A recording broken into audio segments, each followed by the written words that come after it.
بسم اللہ الرحمن الرحیم۔ السلام علیکم ورحمۃ اللہ وبرکاتہ۔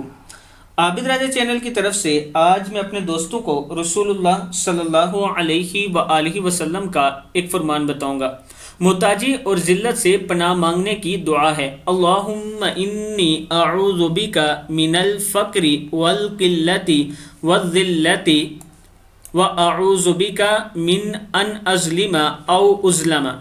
اے اللہ، میں فقر و فاقہ، مال کی کمی، محتاجی اور ذلت رسوائی سے تیری پناہ چاہتا ہوں، اور میں اس بات سے بھی تیری پناہ چاہتا ہوں کہ میں کسی پر ظلم کروں یا کوئی مجھ پر ظلم کرے۔